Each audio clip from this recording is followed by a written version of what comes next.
ನಮಸ್ಕಾರ. ಪ್ರಜಾರಾಜ್ಯ ಕನ್ನಡ ನ್ಯೂಸ್ಗೆ ಸ್ವಾಗತ. ನಾನು ರಾಮಗೌಡ ಪಾಟೀಲ್.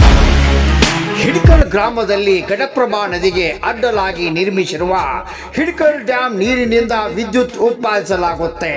ದುರ್ದೈವ ಅಂದ್ರೆ ಇದೇ ಜಲಾಶಯ ಪ್ರದೇಶದಲ್ಲಿರುವ ನೀರಾವರಿ ಇಲಾಖೆ ಕಚೇರಿಯಲ್ಲಿಯೇ ಈಗ ಕರೆಂಟ್ ಇಲ್ಲ. ದೀಪದ ಬುಡವೇ ಕತ್ತಲೆ. ವಿದ್ಯುತ್ ನೀಡುವ ಹಿಡ್ಕಲ್ ಡ್ಯಾಂನ ನೀರಾವರಿ ನಿಗಮದ ಕಚೇರಿಯಲ್ಲಿ ಈಗ ಕರೆಂಟ್ ಇಲ್ಲ.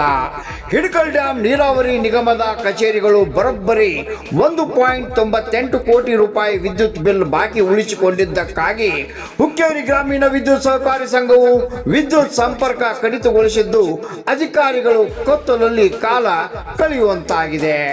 2022 ಸೆಪ್ಟೆಂಬರ್ನಲ್ಲಿ ಅವರು ವಿದ್ಯುತ್ ಬಿಲ್ ಪಾವತಿಸಿರುವುದು, ಆ ಬಳಿಕ 1 ರೂಪಾಯಿಯನ್ನು ಇಲಾಖೆ ಪಾವತಿಸಿಲ್ಲ ಎಂದು 4 ವರ್ಷದ ನಂತರ ಆಡಳಿತ ಮಂಡಳಿ ಗಟ್ಟಿ ನಿರ್ಧಾರ ತೆಗೆದು ಕರೆಂಟ್ ಕಟ್ ಮಾಡಿದೆ ನೋಡ್ರಿ. ಮುಖ್ಯ ಅಭಿಯಂತರರ ಕಚೇರಿಗೆ ವಿದ್ಯುತ್ ಸರಬರಾಜನ್ನು ಬಂದ್ ಮಾಡಿದ್ದು, ಇಷ್ಟು ದೊಡ್ಡ ಮೊತ್ತದ ವಿದ್ಯುತ್ ಬಿಲ್ ಬಾಕಿ ಇರಿಸಿಕೊಂಡಿರುವ ಕಾರಣ ಸಂಘದ ಹಿತದೃಷ್ಟಿಯಿಂದ ನಾವು ಕ್ರಮ ಕೈಗೊಂಡಿದ್ದೇವೆ ಎಂದು ಹುಕ್ಕೇರಿ ಗ್ರಾಮೀಣ ವಿದ್ಯುತ್ ಸಹಕಾರಿ ಸಂಘದ ಅಧ್ಯಕ್ಷ ಮಹಾವೀರ್ ನೆಲಂಗಿ ಹೇಳಿದ್ದಾರೆ. ಹುಕ್ಕೇರಿ ಗ್ರಾಮೀಣ ವಿದ್ಯುತ್ ಸಹಕಾರಿ ಸಂಘವು ರಾಜ್ಯದಲ್ಲಿ ವಿದ್ಯುತ್ ಸರಬರಾಜು ಮಾಡುವ ಏಕೈಕ ಸಹಕಾರಿ ಸಂಘವಾಗಿದೆ. ಬಿಲ್ ಪಾವತಿ ಮಾಡುವವರೆಗೂ ಮರಳಿ ವಿದ್ಯುತ್ ಸಂಪರ್ಕ ನೀಡಲ್ಲ ಎಂದು ಸಂಘ ತಿಳಿಸಿದೆ ಎಂದು ತಿಳಿದು ಬಂದಿದೆ. ರಾಮಗೌಡ ಪಾಟೀಲ್, ಪ್ರಜಾರಾಜ್ಯ ಕನ್ನಡ ನ್ಯೂಸ್, ಹುಕ್ಕೇರಿ. ಅದರದ್ದು ವಿಶೇಷವಾಗಿ 2022ರಿಂದ ನಮಗೆ ನಮ್ಮ ಸಂಸ್ಥೆಗೆ ಬರ್ತಕ್ಕದ್ದು 1,98,15,15,000 ಮ್ಯಾಗ್ ಚಿಲ್ಲರೆ ಬರ್ತಕ್ಕದ್ದು ಅದ ರೀ. 2028 ಈಗಾಗಲೇ ಅವ್ರಿಗೆ ಅವರು ನೋಟಿಸ್ ಕೊಟ್ಟರು ಅವ್ರು ತುಂಬಿಲ್ಲ.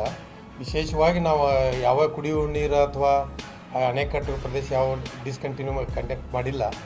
ಅವರಿಗೆ ಸಂಬಂಧಪಟ್ಟಂತೆ ಮುಖ್ಯ ಅಭಿಯಂತರ ಕಚೇರಿಯ ವಿದ್ಯುತ್ ಸರಬರಾಜನ್ನು ಬಂದ್ ಮಾಡಿದ್ದೇವೆ. ಮತ್ತು ಈಗಾಗಲೇ ಅವರಿಗೆ ನಾವು ವಿದ್ಯುತ್ ತುಂಬ್ರಿ ಅಂತ ಕರೆಂಟ್ ಬಿಲ್ ತುಂಬಬೇಕಂತ ಹೇಳಿದ್ರು ಸಹ ಅವರು ತುಂಬಲಿಲ್ಲ. ಅದಕ್ಕೆ ನಮ್ಮ ಸಹಕಾರಿ ವಿದ್ಯುತ್ ಸಂಘದ ಹಿತದೃಷ್ಟಿಯಿಂದ ನಾವು ಅದನ್ನು ಕ್ರಮ ಕೈಗೊಂಡಿದ್ದೀವಿ ನಿನ್ನೆ.